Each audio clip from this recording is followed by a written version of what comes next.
preaching hate. He says, I'm not going to let the wolf eat me anymore. If the wolf comes in here, next time he comes in here, I'll do whatever I have to do to keep him off my back. Is the sheep violent or is the wolf the violent one? He wasn't teaching hate, he was teaching common sense.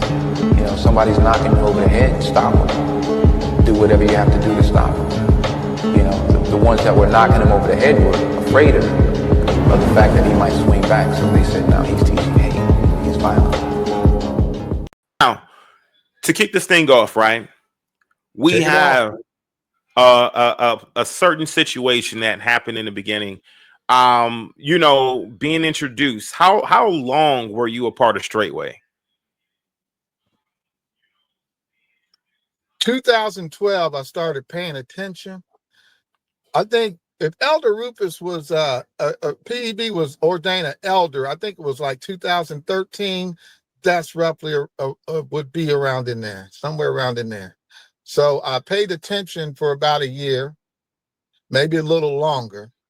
Then I made myself known, but still never visited for another year. And that's where we started from there. Okay, hallelujah. Yeah. So would you say close to about maybe 10 years? Yeah, roughly around 10 years.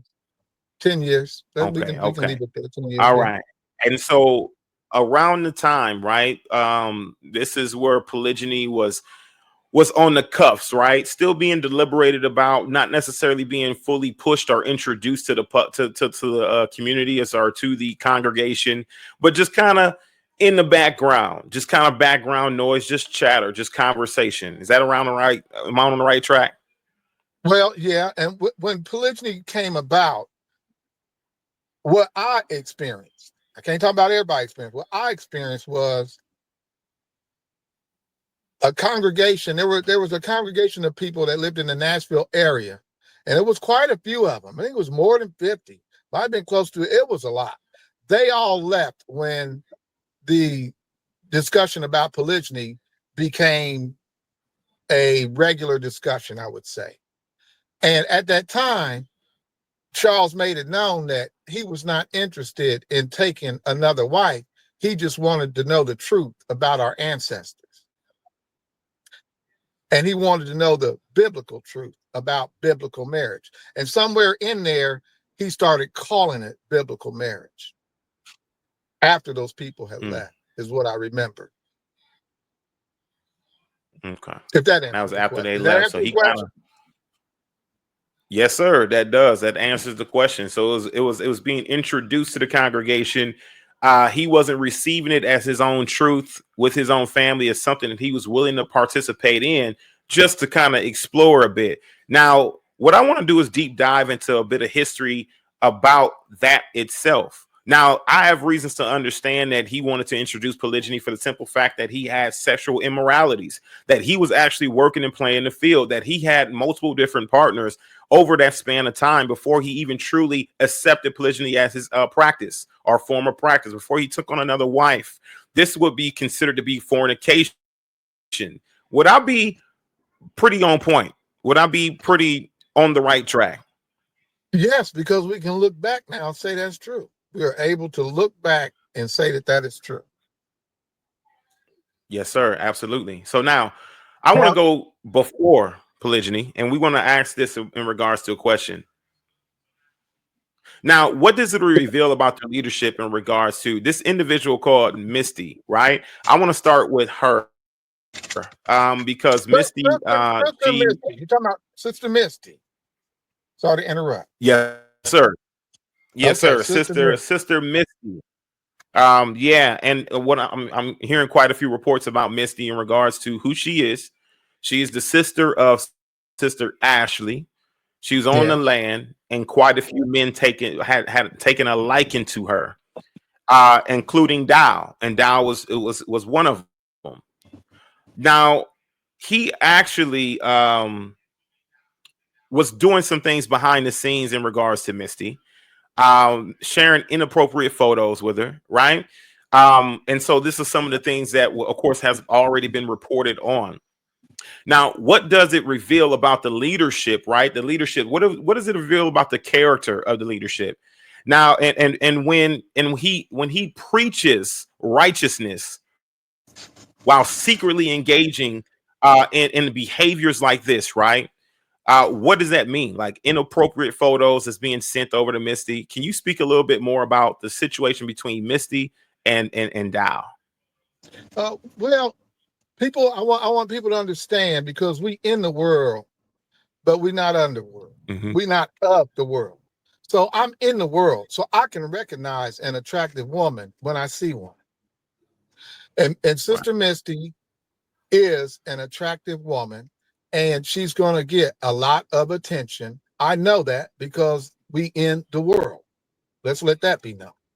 So as far as to this situation, to answer that question, the Bible answers that question in 1 Timothy 3, chapter 3.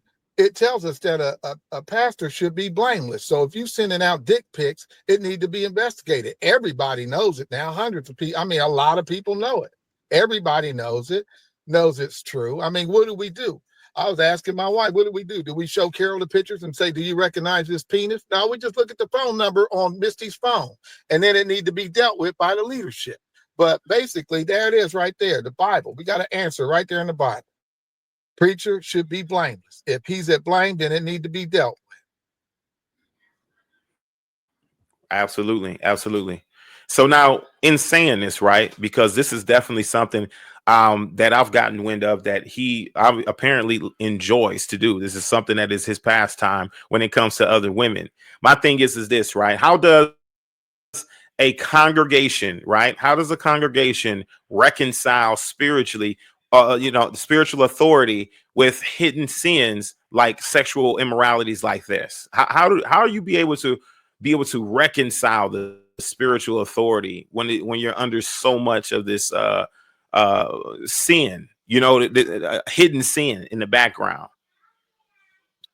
Well, you don't reconcile it. Leaders and men investigate it, and then they go to the book and do what it says. That's what the book is for. That's our instructions. That's our guide. Right. You know, I'm in my Absolutely. 60s. I still go to the book when I need guidance. If it's something that I haven't already learned, that's what it's here. I'll be using those instructions until I leave out of here, until I close my eyes and go to sleep, or till the Messiah return, whatever comes first. Right. Absolutely. I mean, you with Absolutely. me on that? I mean, how do you reconcile that? I I mean, mean, we I can would say this. reconcile it in a world. We can reconcile it in a worldly way, but that's what we're supposed to be called out of. That's why we trusted this leader. That's how you end up over there with these leaders and look forward to these leaders. You think they got this shit down packed, so you coming to them. We coming to them for guidance. We want them to be able to guide us in that aspect, in certain biblical aspects. We coming to them for guidance because they are the authority in these areas. So we think. But so when they get outside of those areas, they need to be dealt with. That's right. I touch and agree with that. And I would like to add this to it, right? I'm gonna shoot that rabbit while it's running. It really explains a lot when people start to prophesy on the land, and every prophecy, everything that's being prophesied from the Most High, is that you need to get it right. It's a rebuke every time when you hear it. It's rebuking, open rebuke, and it's never anything positive, but it's always something that is trying to set Dowell and the rest of the ministry back on track. And I think that if we played heed to a lot of those recordings that were recorded in regards to people who are prophesying in the assembly, right? Some of them were shut up by Dowell because of the simple fact that they were prophesying things, and it was continuous rebuke, continuously. Brother Robert, if he's in the chat, he can attest to this. His Isha, his wife, was one of the ones who were prophesying in regards to straightway and its impending doom and destruction. And when we take a look at this, right, in the beginning, that's what explains it. It explains it all. But my thing is this, right? For my next question for you in regards to this situation.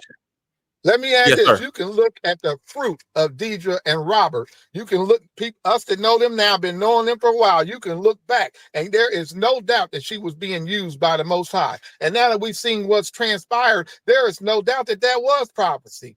Her, Mother Carol, Sister Ashley, he shut that down. Wow. Absolutely. Okay, where That's were you right. going with this? Robert, You truth. mentioned something else. Got truth in the chat. Okay, so now, do you think that Misty's situation was was isolated? Was it an isolated act of wickedness or weakness, or just a moment of not really thinking clearly, or was it a part of like a long pattern that was just poor behavior? It was a long pattern because there were many sisters that came forward before Misty and they were never believed. One of them was his own sister-in-law, Marley Dowell. Nobody believed anything that she spoke of or other women spoke of about him. So now we can look back. It was a pattern, and it was known for years. It was known for men, from many men who would not stand for Yah. And I don't want to beat up on his leaders too bad. In certain areas, I will. I don't give a damn. But in other areas, I will say this. I think the leaders can look back now and say, man, we gave this guy too much honor because they loved him. They met him just like we did. You loved him too when you met him. I remember.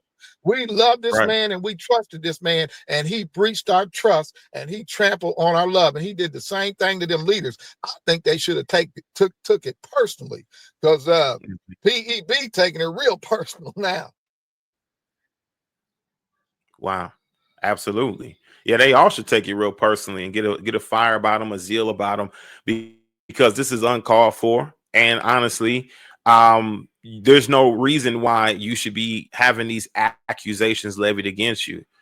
Spotless and It should have been blameless is what investigated. we thought it was. Yeah, that's what it was on its face. On his face, Pastor Dowell was spotless, was blameless on its face. But then you start to peel back the layers and you start to see the levels of wickedness, the unrighteousness, the willing to turn your head because somebody broke you off a piece of cash, or a piece of ass, one or the other. You understand what I'm saying? That's something that really has been taking place. Now, you got anything you want to add to that? No, it's about enough. I could, but that's about enough. Yes, sir. So, how should the followers, right? How should followers respond when it comes to this private life of that's being led, right? Is directly, right? This thing right here. How should they respond to knowing some of this information when they're being enlightened, right? How should Okay. they be responding right now? What do you mean right now, today, right now? How should they be responding? Based on like the messages he preaches, and his conduct currently, like how should some of these people be responding? Some of his followers. I can speak to the men. They should investigate. They should investigate to find out. They should, and once they find out, if they get facts, to be able to make a judgment for their family. See, we are to judge. People judge, not least you be judged. Now we supposed to judge. There's just some matters that we don't judge. Apostle Paul, it's written that we're going to be the ones judging the angels. We'll be judging the falling angels. Man will. So the Bible says that we can't judge these trivial little matters down here. How are we going to judge angels if we can't handle this? So we should, men should talk. You got to talk. You got to speak as men. They need to come together when there's issues, and they need to speak, and they need to talk about it, and they need to investigate, and they need to make a decision. And the Bible will always help us with our decisions. That's right. That's right. Okay, so we're going to go ahead and go on this journey. And as you heard, you definitely should do your own investigations outside of what's being presented to you today. The information is going to be solid. These are actual testimonies from actual people who are eyewitnesses, who are key and honestly very valid witnesses to the situation. Okay. And so you should do your own investigations. You should ask many questions. Ask questions to your leadership. Ask questions to Dowell. as we pull you through this whole journey and tie everything in for you, right? We're going to put a nice little pretty bow, pretty ribbon on it. And for you to be able to raise any flags or questions to your leadership a straight way. And this is what this is all about. You understand what I'm saying? And you know, we got no problem with bringing you up on live and discussing whatever disagreement if you disagree. Don't have an issue there. Okay. Now, so we move past Misty. And what other women were involved prior or post while he's doing this whole polygyny spiel before he actually participates? Were there any other women that he's dealt with secretly in private? I know of. Yes, sir, that you know of. There were many accusations which back then, which looking now, they would be believable, but I didn't investigate because at that time he appeared to be blameless. At that time, everything lined up. When I came to Straightway, you know, you've heard PB said before that we was all poor. When I started actually going to the land and spending a lot of time there, everything lined up. My first visit lined up. He lived in a modest home. He drove a 15-year-old pickup truck. I looked at his boots he was wearing and I said, man, we got to start saving money to get this guy some work boots. Everything lined up. So when women came with accusations, I didn't know he was off the hook. I didn't know yet. So I just stayed out of it, like, you know, okay. And I didn't entertain it, and I didn't let it entertain me.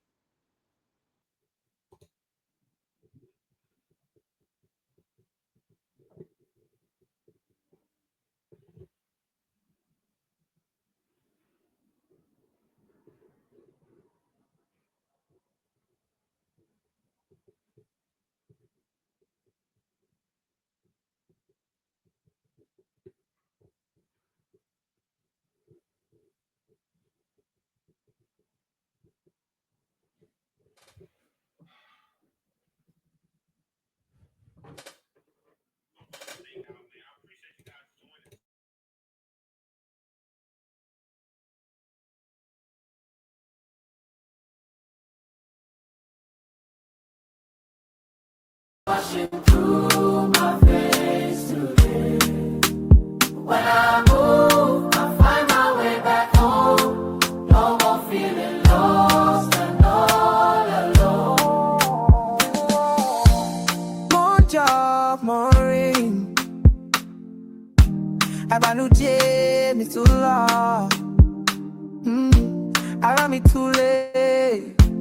Inu me dumba yo.